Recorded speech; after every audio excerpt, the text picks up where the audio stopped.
Bien le bonjour, chers spectateurs. Je lance une série de vidéos qui parlera de toutes les mythologies. Nous commencerons par les nordiques. Dans cette vidéo, nous allons parler d'Yggdrasil, l'arbre-monde qui recueille 9 royaumes. Le premier se nomme Asgard, ou Asheim, le royaume des As. Il forme le groupe des dieux principaux, associés ou apparentés à Odin, et habitant la cité d'Asgard.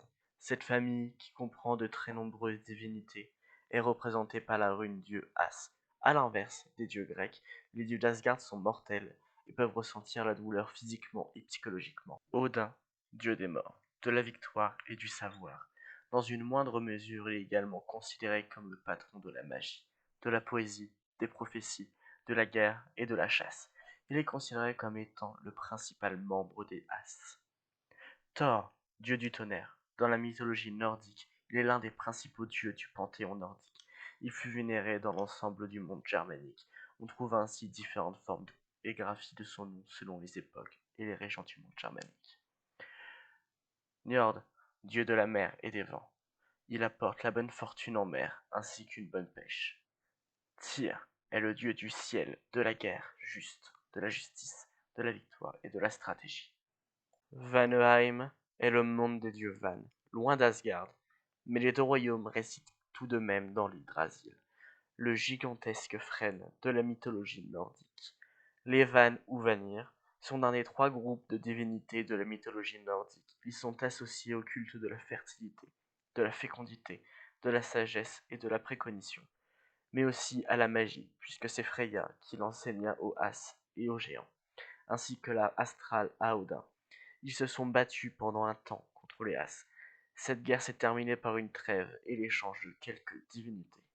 Les Vannes envoyèrent Njord, Freyr et Freya, et les As leur envoyèrent le simplet, Ioenir et Mimir. Les Vannes, fâchés de cet échange déséquilibré, décapitèrent Mimir et envoyèrent sa tête à Asgard. Par la suite, les Vannes sont reconnus comme étant un sous-groupe des As. Voici quelques dieux qui composent Vanaheim. Freyr est associé à la prospérité et selon plusieurs sources, il commande la pluie et les rayons du soleil, faisant de lui un dieu de la fertilité.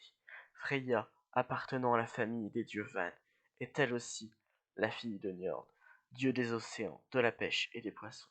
Freya est aussi la sœur jumelle de Freyr, dieu de la prospérité, avec lequel elle partage les attributs de la fertilité, en lien avec la vie. Skadi est une divinité nordique, déesse associée à la montagne, la chasse à l'arc, l'hiver. Dans la mythologie nordique, Alfheim, monde des elfes, pays des elfes, en violent roi, désigne deux endroits distincts, un des 9 mondes où la demeure de Freyr. Les dieux lui en firent cadeau lorsqu'il perça sa première dent, selon une coutume encore vive en Islande. Cette version contredit toutefois le mythe de la guerre entre As et Van, à la fin de laquelle Freyr joue un rôle, vraisemblablement en tant qu'adulte. Alfheim est en revanche la résidence des elfes lumineux. Malgré l'identité des noms, il n'existe aucune relation connue entre Freyr et les elfes. Dans la mythologie nordique, Midgard est un royaume et fait partie des 9 mondes, le seul visible par l'homme, les autres royaumes susceptibles de croiser Midgard étant presque tous invisibles. Situé quelque part au milieu d'Yggdrasil, Midgard se trouve entre le pays de Niflheim, la terre de glace, au nord, et Muspelheim, la terre de feu, au sud. Midgard est entouré d'un monde d'eau, ou d'un océan infranchissable. L'océan est habité par le grand serpent de mer Jormungand,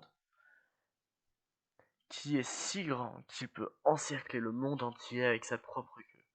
Midgard était également relié à Asgard, la maison des dieux, par le Bifrost, le pont arc-en-ciel gardé par Heimdall.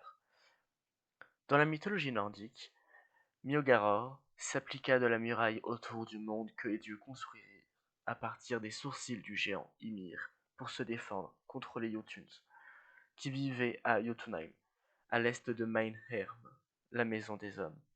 Ce terme était utilisé pour désigner l'ensemble de l'humanité.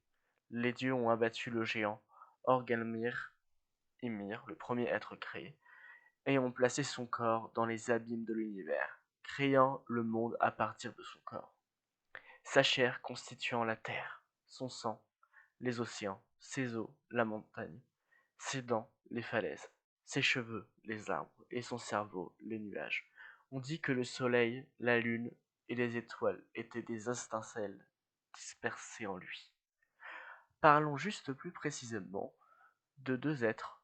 Commençons par le grand serpent de mer, Jormungandr, est le fils du malin Loki et de la géante Argonboda, et le frère du loup Fenrir, ainsi que de la déesse du monde des morts, Elle.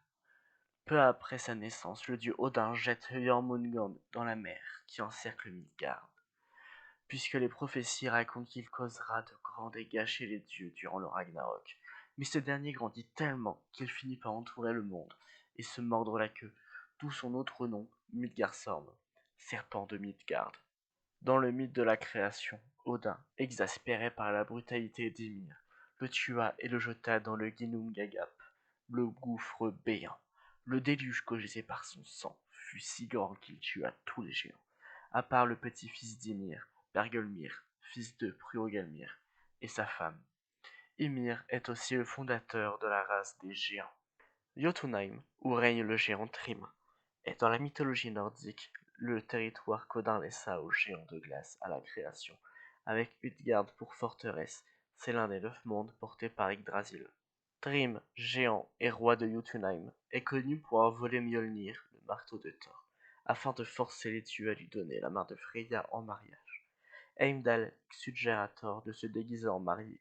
La ruse réussit et Thor se saisit du marteau que l'on a apporté pour consacrer les futurs époux et massacre le géant avec sa famille. Chazi, celui qui enleva Idun, déesse Assine de l'éternelle jeunesse, pour lui dérober ses pommes de jouvence, habite à Jotunheim, et comme Loki fut complice dans cet enlèvement, c'est à lui qu'il appartient de chevaucher jusqu'à ce royaume des géants pour la récupérer. Cet épisode aboutira à la mort de Chazi et d'autres événements. Dans la mythologie nordique, Svartalfheim est le domaine des elfes noirs, également appelés elfes sombres, par opposition aux elfes lumineux résidant à Alfheim. Il est parfois confondu avec Nidavellir, domaine des nains. Comme Midgard, Jotunheim et Nidavellir, Svartalfheim se trouve à mi-hauteur de l'arbre cosmique, Yggdrasil. La distinction entre elfes lumineux et elfes sombres ne se rend compte que chez Snorri, un historien islandais du XIIIe siècle. Il est vraisemblable qu'elle soit la transposition du dualisme chrétien, ange et démon. Toutefois, il est possible qu'elle renvoie à deux aspects du culte des elfes. Culte de la fécondité pour les elfes lumineux et culte de la mort pour les elfes sombres. Nilfheim, monde de la brume ou monde de l'obscurité, est un monde glacial dans la mythologie nordique. Il est situé au nord, sous la troisième racine de Yggdrasil. Nilfheim n'est nommé dans aucun des anciens poèmes mythologiques. Il est en revanche évoqué à plusieurs reprises dans l'Edda par Snorri, qui a peut-être inventé le nom. Nilfheim existait bien avant la création du monde. En son centre se trouve la source Hvergelmir, d'où jaillissent les rivières Elivagar, présentes depuis l'origine du monde. La rencontre du froid de Nilfheim et de la chaleur de Muspelheim au-dessus du Ginnungagap est à l'origine de l'apparition du géant Ymir et de la naissance du monde. Toujours selon Snorri, Nilfheim est aussi l'équivalent de Hel, où règne la déesse du même nom. Odin l'y aurait en effet précipité, lui donnant le pouvoir de régner sur ceux qui meurent de maladie ou de vieillesse. Elle y possède la résidence nommée Helhrungnir. Nilfheim est parfois confondu avec Niflhel. Ainsi, lorsqu'ils évoquent comment Thor tua le géant, maître bâtisseur d'Asgard, 2 des 4 principaux manuscrits de l'Edda de Snorri portent qu'il envoya au-dessus de Niflheim, les 2 autres au-dessus de Niflhel.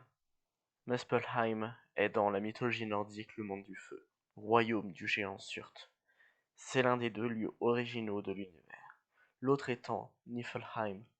Les flammes de ce monde contribuèrent à remplir le chaos, le Ginnungagap, en créant Ymir et Hodumla, la vache primordiale. Le géant Surt détruisa les 9 mondes de son épée. Comme les 8 autres mondes, Muspelheim est supporté par l'Yggdrasil, l'arbre des mondes. On retrouve peu de textes évoquant Muspelheim, hormis pour parler de la Genèse. ou du Ragnarok. Helheim est l'un des 9 mondes de la mythologie nordique. C'est un endroit froid et brumeux où vivent les morts. Le monde de Niflheim est encore plus profond, tout en bas de l'univers. Il n'est accessible qu'en passant par Helheim. C'est à cet endroit que vont les gens morts de maladie et de vieillesse. Peu à peu, via l'influence chrétienne, il a été dit que c'était par là que passaient les morts qui n'ont pas été bons durant leur vie. Helheim est le séjour des morts. Hel est l'antichambre de Niflheim, où il fait encore plus sombre et brumeux. Ceux qui y pénètrent ne repartent jamais, une fois qu'ils ont franchi la rivière Kjol, de toutes les sources qui sortent de Velgermir, le chaudron hurlant. Cette vidéo touche à sa fin, j'espère que vous l'avez aimée. Si oui, n'hésitez pas à liker et à vous abonner. Au revoir.